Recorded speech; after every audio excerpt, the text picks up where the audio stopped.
I found a bunch of the most mysterious disappearances in history. And not just individual people disappearing, but sometimes whole civilizations disappear, like in the case of the Greenland Vikings. So basically, a bunch of hardcore Norse warriors sail across the freezing Atlantic Ocean in 985 AD, planting their flags and building houses in Greenland. Gotta give props to their survival skills though, because I can barely keep a houseplant alive for more than 2 weeks. Led by Eric the Red, these Vikings rolled up, chopped down the few sad trees they could find, built some dirt houses, and somehow turned Greenland into a functioning society for about 500 years. They farmed stuff, they raised animals, they had churches, trade routes, and probably some dude named Bjorn who wouldn't shut up about how cold it was.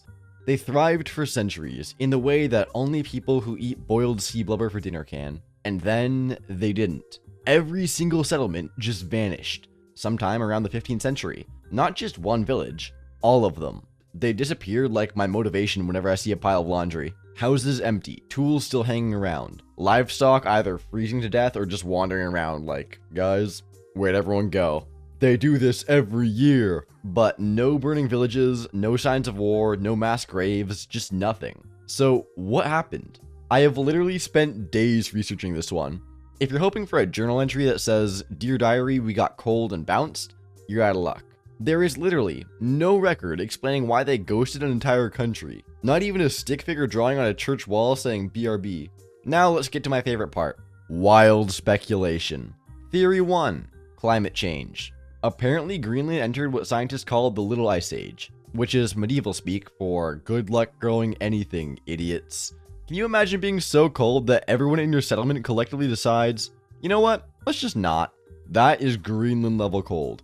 Theory 2. Starvation and isolation. It could be that Greenland gradually got forgotten by Europe, kind of like that Netflix show that nobody talks about anymore. Trade just stopped. No more wood shipments, no more iron, no more same-day Amazon Prime shipping from Midgard. The Vikings were stuck between a freezing ocean and equally frozen land with no supplies and no backup plan. But if they all died there, we'd find some evidence, right? Like, bodies are the kind of thing that usually sticks around. Theory 3.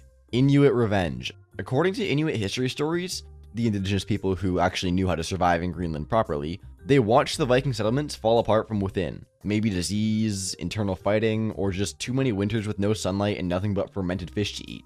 Who knows? Theory 4. A secret Viking evacuation. This one's my personal favorite. Some think the Greenland Vikings didn't die, they left. They packed up their stuff, got in their boats, and sailed off into the unknown. Maybe to North America. Maybe they found Canada before the French did. Maybe they established a secret Viking society in Newfoundland, but then realized Canada was just as cold and noped out again. Or maybe, and this is the wildest possibility, but hear me out, they just got bored.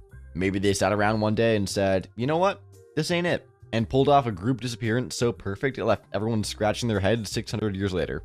Frederick Valentique, a 20-year-old pilot who vanished in 1978 after accidentally subscribing to the alien abduction newsletter and forgetting to cancel his free trial. It all started on October 21st. Frederick, apparently not content to just Netflix and chill like a normal person, decided to take his single-engine Cessna 182 for a fun solo flight over the Bass Strait. Because when you think fun Saturday night, you obviously think flying alone over notoriously dangerous waters at night. Honestly, I've made some questionable life choices, but this makes my let's see if I can eat this entire pizza in one sitting decision look downright responsible. But here's the kicker. Fred wasn't just joyriding. He told his dad he was going to use King Island to get crayfish. Problem? He never actually told King Island he was coming. No flight plan filed, no heads up to air traffic control, just YOLO'd into the sky like an absolute giga chad. And then things got weird. About 45 minutes into his flight, Valentique radios Melbourne flight service. His voice, totally chill, but also kind of freaking out. He says that there's an unidentified aircraft following him, trailing him like it's got nothing better to do. Not a helicopter, not another plane. He describes it as a shiny metallic spacecraft with green lights just zooming around him. The controllers at Melbourne respond with the professional aviation equivalent of, what now? They probably thought the dude was hitting the altitude and the bong at the same time. Fred's last words, delivered with the casual tone of someone who just realized they forgot their wallet at home. It's not an aircraft. Then there's some metallic scraping sounds, and then nothing. Silence. No plane, no mayday call, no, whoops, I'm out of fuel. Just static and disappeared. Search and rescue teams went all out looking for the wreckage. Planes searched, boats searched. People with binoculars probably stood on beaches pretending to help. They found absolutely nothing. And because humans can't resist a good aliens did it theory, that explanation spread faster than wildfire. Was he actually abducted? I mean, the theory's cool, and honestly, if aliens were shopping for humans, Australia seems like a reasonable place to start. They've already got practice dealing with weird creatures down there. Some experts claim he got confused by lights reflecting off of Venus. You know, the planet that just chills in the sky before diving down and chasing your airplane. That theory is kind of more ridiculous than the alien abduction one. Like, seriously, Venus? That's what we're going with? I've seen Venus. It's not exactly the Fast and the Furious up there. Others suggest he got disoriented, flew upside down, and saw his own plane lights reflected in the water. Because apparently Frederick was both a licensed pilot and completely clueless about basic situational awareness. That's like saying I don't know the difference between my reflection and another person. Actually, there was this one time at 3 AM in a gas station bathroom. Never mind.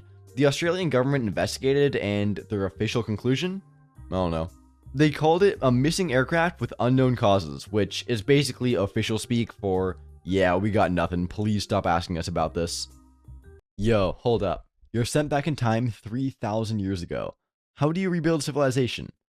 Rhetorical question. You use the book. This is the ultimate guide to rebuilding human civilization from scratch. And it's not some dry survival manual. It's a hand-drawn encyclopedia that can teach you pretty much anything you need to hypothetically rebuild civilization. Like how to refine oil, how to make a bicycle, or like a tank. And you're not just reading about it, you can actually do it. These aren't just ideas, they're instructions, tested over centuries. No fluff, just knowledge. This book is massive, like physically, but also in the sheer amount of content. You could genuinely reread this thing for hours, finding new details, lots of Easter eggs and references, and the best part, it was written before AI. No generation, no shortcuts, just human hands, human minds, and genuine wonder at what we're capable of. This is not your regular book, links in the description, and a promo code. I personally recommend it for hungry minds. Get it? Because that's the name of the company. Christmas Eve, 1945. While other families were hanging stockings and pretending fruitcake was edible, the Sodders were experiencing what can only be described as the beginning of a never-ending true crime podcast. Here's the setup. George and Jenny Sodder living in Fayetteville, West Virginia with 10 children. That's right, 10. Obviously, birth control wasn't big on their Christmas list. I have one sibling and even that is a bit much, so I can't imagine 10 kids. Everything was normal until one Christmas night turned into an absolute nightmare. Their home caught fire at 1 AM. Within minutes, it had been reduced to ash. 5 of the children, Maurice, Martha, Louise, Jenny, and Betty, were never seen again. Most people would think, oh no, tragic fire, poor kids didn't make it. But nope, the Sodder parents looked at the ashes and went, wait a minute, where are the bodies? Because plot twist, there were no remains. No bones, no teeth, no pants on fire, nothing. Just suspiciously clean ashes. So like any reasonable traumatized parents, the Sodders went full-blown Nancy Drew mode for the rest of their lives. I gotta say, I respect the dedication. Let's talk about how weird everything was that night. The phone rang around midnight. Jenny, the eldest daughter, answered. Wrong number. A woman laughed, clinked her glasses, and then hung up. Prank call? Or the start of a Scooby-Doo episode. Later, the eldest daughter discovered that the lights were still on and the curtains were open, which was unusual given that the younger children normally closed everything before going to bed. A ladder that was always leaned against the house? Gone. 2 of Sodder's trucks did not start, the telephone line was severed, and if this isn't the intro to a Netflix limited series, I don't know what is. When firemen arrived at the site a full 7 hours later, amazing response time, they discovered nothing. No bodies, no remains, no indicators of death. Even a home fire that intense should have left some traces. That meant one thing. Those kids didn't burn. They vanished. And cue the creepy conspiracy theories, which honestly keep me up at night. Theory 1. The fire was intended to cover up an abduction. Someone builds a fire, snatches the children, and flees. Who, though? The mafia? A rogue band of kidnappers? Alien firebugs with a flair for drama? No idea. But George Sodder did have enemies. Apparently, he wasn't afraid to call Mussolini a piece of trash, which was a radical stance in 1945 West Virginia. According to one story, some Mussolini-loving psychopath set fire to his house and kidnapped the children as revenge. It's possible, but abducting 5 kids isn't exactly a stealth operation. Theory 2. The children were trafficked. Yeah, it's getting dark. The fire could have served as a distraction while the youngsters were rounded up and sent off to some sort of post-war black market horror. It's horrible, terrible, and exactly the type of theory that makes you sleep with all doors locked tight and a baseball bat under your pillow. Years later, the Sodders got a photograph of a guy who claimed to be Louis Sodder. He resembled Louis as an adult, and the back included a strange statement mentioning his name and place. So, desperate for answers, the Sodders hired a private detective to track him down. The detective took the photograph and promptly ghosted them. No update, no refund. The classic private investigator tactic. Grab the money first, disappear. Just a dick move. The Sodders ultimately placed a massive billboard on the side of the road displaying their children's photographs and the words, "Wanted, information." That billboard remained up for decades. It was West Virginia's most depressing roadside attraction. So here we are, nearly 80 years later. Still no answers, just theories, burnt ruins, and a persistent mystery. Next up is the vanishing of Jim Sullivan. It's 1975. Bell bottoms are flapping, disco's booming, and singer-songwriter Jim Sullivan decides to release an album called UFO, filled with songs about, wait for it, being abducted by aliens. Foreshadowing much. This dude literally sang about aliens, highways, and a guy who looked, quote-unquote, so natural in death, it was clearly his time to go. Fast forward a few years, and Jim's like, you know what would be fun? A solo road trip from Los Angeles to Nashville. Because nothing says great career move like driving alone across the desert when you're a struggling musician who's been writing about disappearing. He made it to New Mexico, and then poof. Jim Sullivan has left the building. Permanently. This is where things go from weird coincidence to somebody call the X-Files immediately. Jim checks into a motel, doesn't sleep there, drives 26 miles into the desert, and vanishes. Not your typical went hiking never came back situation. This is full on, car found with keys and ignition, wallet ID, and beloved guitar still inside. No body, no blood, no signs of struggle, just an abandoned Volkswagen Beetle in the middle of nowhere and the echo of his own lyrics that now sound less like songs and more like a creepy premonition. So what happened? Let's consider the possibilities. Theory 1. He died from exposure. Yeah, the desert is basically nature's oven. You wander off, fall down, get dehydrated, and become an all-you-can-eat coyote buffet. But if you collapsed somewhere, wouldn't someone have found something? A shoe? A belt buckle? A guitar pick? The desert isn't exactly a black hole. Theory 2. He was actually abducted by aliens. Normally, this theory would be at the bottom of the believability pile, along with Bigfoot's Instagram account and people who think the earth is flat. But this man literally predicted it. Years before vanishing, he wrote songs about leaving Earth, strange objects in the sky, and being taken away. The album was called UFO. You don't name your debut album that unless you're obsessed with aliens or sending out a cosmic RSVP. Was his album a musical cry for help? An interstellar booking request? A playlist for his alien welcome party? Nobody knows for sure. No sign of Jim, no closure, just a lonely car in the desert. Next up is Flight MH370. Malaysia Airlines Flight MH370. You'd think that in 2014, with GPS, satellites, and technology that can track my pizza delivery in real time, we'd know where a massive commercial aircraft went. But nope, this plane said peace out to the grid and just vanished. Here's the breakdown. On March 8th, 2014, MH370 takes off from Kuala Lumpur heading to Beijing, like any normal flight.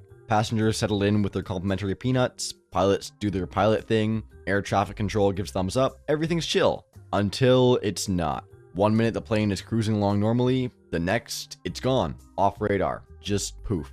No distress call, no mayday, no panicked final message. The plane didn't even give air traffic control the courtesy of a dramatic, "we're going down" warning.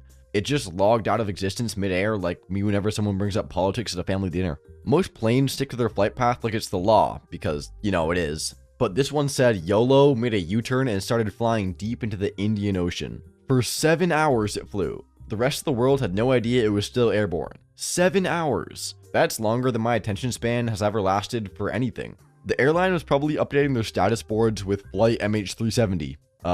Slightly delayed. Indefinitely. Then came the search. Hundreds of ships, aircraft, satellites, and millions of dollars later they found, drumroll please, nothing. Not a seat cushion, tray table, not even one of those tiny airplane liquor bottles. Some wreckage eventually washed up on remote beaches, but the main body of the plane and the 239 people on board, still playing the world's greatest game of hide and seek. Years later, people are still scanning oceans, tracking debris, and cooking up bizarre theories. And MH370 is still playing hard to get. The mysteries evolved from tragic aviation incident to true crime podcast goldmine. And still no answers.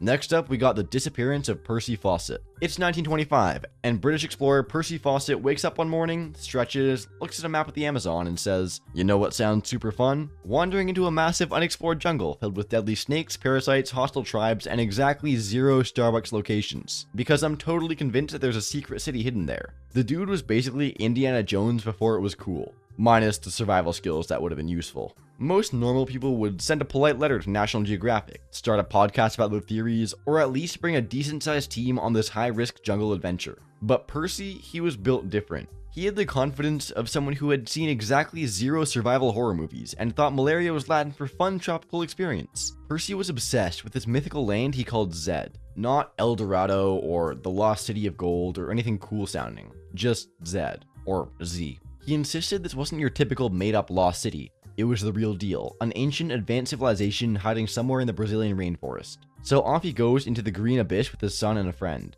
armed with a compass, questionable food supplies, and an ego bigger than the Amazon itself. He told everyone not to bother looking for him if he disappeared. Classic move. It's almost like he knew something was going to go terribly wrong and was trying to save face in advance. If I vanished mysteriously, that was totally the plan, guys. And then yeah, crickets. No postcards, smoke signals, not even a mysterious jungle telegram. Just complete radio silence and the world's longest be right back status. I've ghosted people before, but this is next level. So there are a few theories on what happened. I'll go through them quickly. The first one is that he was killed by indigenous tribes. It's the Amazon, not Disney World. If you stroll uninvited shouting about your great discovery, someone's gonna get annoyed. So some people think he was killed by an Amazonian tribe. The second theory is that he died of starvation. This one is kind of self-explanatory. The Amazon is basically a death trap that kills tourists for sport. The third theory, and the coolest, is that he found the hidden city and stayed. According to some people, Percy actually found Z, was welcomed by its wise jungle masters, and decided modern society with all its paperwork and boring dinner parties wasn't worth returning to. Honestly, if that's true, respect. And the craziest part is that over 100 people have disappeared while searching for Fawcett in the years since. This man created a literal Bermuda Triangle in the jungle by just vanishing. We may never know what happened to him, but if he did find Z and is sitting there with a vine crown sipping from a coconut, good for him. This one's got everything. A famous musician, vanishing airplane, a world war, and about 80 years worth of people just shrugging and saying, weird, right? Like it's totally normal for a celebrity to just evaporate mid-flight. It's December 15th, 1944. Glenn Miller, the big band legend who can make a trombone sound like a romantic triumph, decides to hop on a plane from England to Paris. Why? To entertain the troops. How wholesome, how noble. But Glenn never made it. His plane took off, disappeared over the English Channel, and apparently decided to exit reality. No wreckage, no mayday call, no floating trombone. The entire aircraft just Houdini'd itself into the history books. Now, I included this one because there's some pretty insane theories. The one I want to focus on is that some people believe that Glenn Miller wasn't just a band leader, he was a secret agent. Because if you want to sneak into Nazi territory undetected, you definitely send the world famous guy with the trombone. Super stealthy. He was supposedly involved in a covert mission that went sideways, and the government just threw a tarp over it and said, Glenn who? Never heard of him. Anyway, that one's short, but it's just interesting. Barbara Newhall Follett. Imagine being a child genius who wrote a full, critically acclaimed novel before you were a teenager. That's Barbara Newhall Follett. Child prodigy, literary genius, and master escape artist. Barbara was that kid. While other kids were learning to spell cat, she was inventing imaginary languages and entire fictional worlds. By age 12, she had a publishing deal. At 14, she was being compared to Charles Dickens. She made adult authors look like slackers. Meanwhile, my biggest accomplishment at 14 was finally figuring out how to use the microwave without setting off the smoke alarm. Fast forward to when everything starts going sideways. Her father, who was her editor, manager, and emotional GPS, suddenly abandoned the family. No goodbye, no words of wisdom, just gone. This effectively torpedoed her literary career because trying to write your masterpiece as a teenage girl while your support system crumbles is not exactly peak creative conditions. Jump to 1939. Barbara's 25, married, and desperately trying to keep that creative spark alive, both in her own work and her increasingly gloomy marriage. One night, she has an argument with her husband. Not a Hollywood-style dramatic blowout, just a regular old fight. She grabs like $30 and walks out of the house. That's $6.78 in today's money, which doesn't sound like that much, to be honest, because it isn't. And that's it. She vanishes. Forever. No phone call, no postcard, no body, no explanation. Just gone. It's like she found the nearest pothole and jumped in. This is where it gets shady. The husband, who you'd expect to go into full panic mode, waits 2 weeks before reporting her missing. 2 whole weeks. Like, dude, did you check under the couch cushions, behind the refrigerator, or were you just enjoying the peace and quiet a little too much? And what happens when the police get involved? Nothing. No search parties, no press frenzy, no trench coat wearing detectives knocking on doors. Everyone's like, well, she's a writer. Maybe she's just touching grass. Yeah, sure. She probably just wandered off to do some really immersive fieldwork for 80 plus years.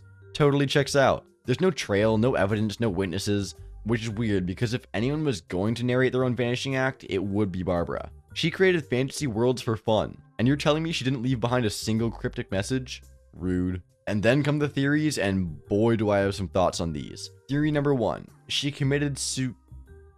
chose to rage quit life. Possible, but if she did, where's the body? Bodies are usually the kind of thing people stumble across eventually.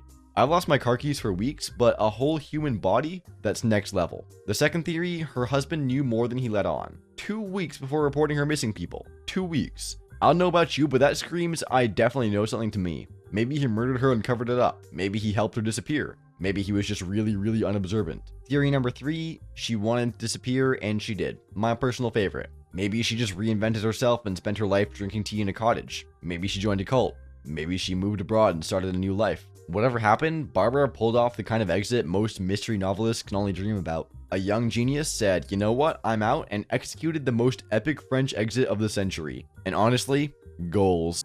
Next up, the Helios Airway Flight 522. Yup, it's a plane one. Planes seem to be a running theme. So picture this, a bunch of folks in Cyprus boarding Helios Airway Flight 522. All smiles and vacation vibes. They're about to star in what I consider the most messed up aviation horror story of 2005. Takeoff, smooth as butter. Everything's chill, until complete radio silence. The pilots ghosted air traffic control harder than my ex ghosted me after I told her I collected vintage spoons. Like, not even a courtesy we're having issues text. No emergency call. No Houston we have a problem moment. Just nothing. Absolute crickets. And you know things are seriously screwed when ATC starts calling in fighter jets. I mean, that's not exactly standard procedure. That's like calling SWAT because your pizza delivery is late. The Greek Air Force sends F-16s because, obviously, that's a totally reasonable next step. These jets pull up to the Boeing 737 looking for, I don't know, a pilot giving a thumbs up, a flight attendant waving, anything, but what they see is straight up nightmare fuel. Every single passenger, out cold, slumped over like me after I try to complete a full workout. It's basically a flying morgue at this point. And what caused the horror show? Not turbulence, not the airline food, it was cabin pressure. Or should I say, lack of cabin pressure. The plane basically turned into space, and before anyone could grab those dangling oxygen masks, everyone got knocked out. Why? Because some absolute genius left the pressurization switch on manual from the last maintenance check. But wait, plot twist. One flight attendant, Andreas Prodromo, is still somehow conscious. Why? Maybe he's just built different. Maybe he chugged 5 Red Bulls before the flight. Maybe he's secretly part dolphin and can hold his breath forever. I don't know, but I respect the hustle. So our man Andreas grabs his oxygen tank and goes full action hero, dragging himself to the cockpit to try to save everyone. If this isn't movie material, I don't know what is. I'd watch the hell out of Oxygen Man, the last awake dude. The fighter pilots are watching this whole drama unfold like it's the world's most terrifying reality show. For a brief moment, there's hope. Like, is this flight attendant about to pull off the most epic save in aviation history? Nah. The plane runs out of fuel and crashes near Grammatico, Greece. 121 lives lost. Andreas, a valiant effort. And how did a perfectly good plane end up as a crater? Human error. One switch in the wrong position. That's all it took. But let's be real. People love a good conspiracy theory, and this incident is practically begging for them. I've gone deep into Reddit threads with this one. What if it wasn't just a mistake? What if someone wanted this plane to go full zombie mode? Government experiment? Alien abduction test run? Cover up for something else entirely? I don't know. I think what went down is exactly what we see. I think the story is pretty clear, but it's not as clear to some other people. Anyway, if you enjoyed, then you'll like this video even more. Click it and subscribe.